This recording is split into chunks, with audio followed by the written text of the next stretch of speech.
বাচ্চা হওয়ার আগে কি স্তনে দুধ আসে? বিষয়টি নিয়ে রিপ্লাই দিবেন। ধন্যবাদ সুন্দর একটা কমেন্ট করার জন্য। রমজানুল মুবারক। দেশের এবং প্রবাসের ভাই বোনদের প্রতি সালাম।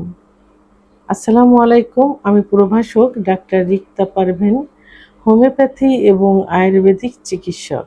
আজকে খুব গুরুত্বপূর্ণ একটা বিষয় নিয়ে আলোচনা করব, যে বিষয়টি নিয়ে অনেক ভাই বোনেরা আমাকে কমেন্ট করে থাকে এবং এটা নিয়ে অনেকের মাঝেই অনেক প্রশ্ন থেকে থাকে।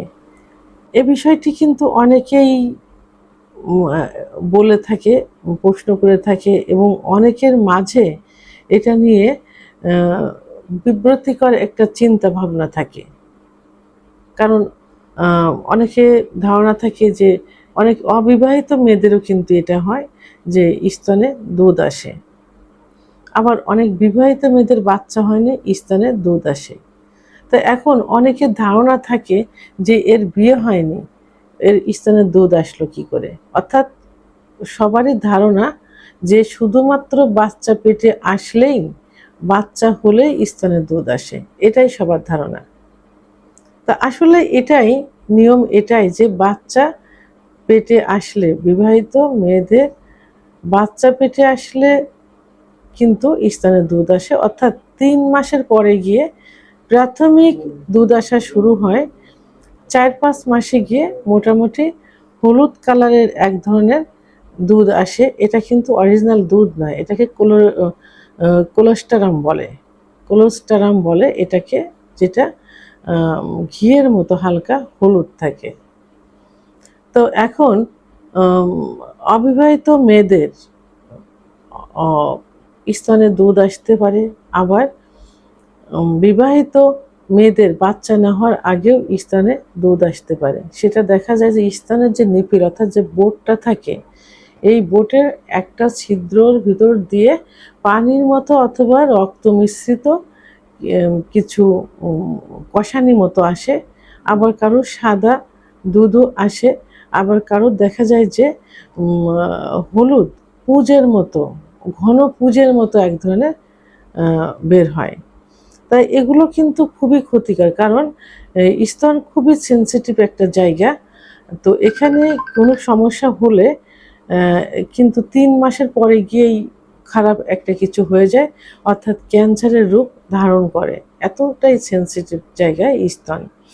তাই এখন মেয়েদের, অবিবাহিত মেয়েদের এবং বাচ্চা হওয়ার আগে মেয়েদের এই সমস্যা হয়ে থাকে, বিভিন্ন কারণে হয়ে থাকে। সাধারণত মাথায় টিউমার হলে হয়, আবার হরমোনের লেভেলের পরিবর্তনের কারণেও কিন্তু এটা হতে পারে। স্তনের ভিতর যদি প্রচণ্ড ব্যথা হয় এবং কোনো রকম ইনফেকশন থাকে, তাহলে কিন্তু পুঁজের মতো হলুদ কালারের বের হয়, কোনো পদার্থ, মিশ্রিত কোনো পদার্থ বের হয়। তখন কি করতে হবে? অবহেলা করা যাবে না, আপনাকে দ্রুত ডাক্তারের শরণাপন্ন হতে হবে।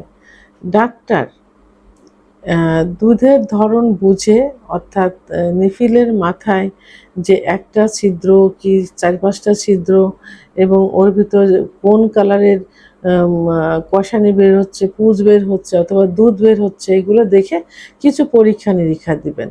যেমন ম্যামোগ্রাম, আল্ট্রাসোনোগ্রাম, ধাত্রোগ্রাম এবং মিশ্রিত পদার্থের সাইটোলজি পরীক্ষা দিবেন। এই পরীক্ষার মাধ্যমে কনফার্ম হবেন যে কি সমস্যা। এই সমস্যা বুঝে চিকিৎসা দিলে ইনশাল্লাহ ঠিক হয়ে যাবে। তবে সবসময় একটা ধারণা, চিন্তা ভাবনা মাথায় রাখতে হবে যে এটা ছোট কোনো জিনিস না, কারণ স্তন সেন্সিটিভ একটা জায়গা, যেখান থেকে খুব সহজেই ক্যান্সার হতে পারে।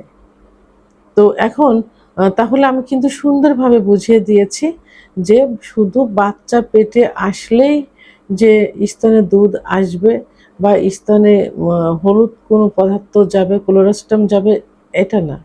বাচ্চা পেটে না আসার আগেও অবিবাহিত মেয়েদেরও দুধে স্তনে দুধ আসতে পারে বা আসে। ভিডিওটি সম্পর্কে যদি কোনো মতামত থেকে থাকে অবশ্যই কমেন্টসের মাধ্যমে জানাবেন।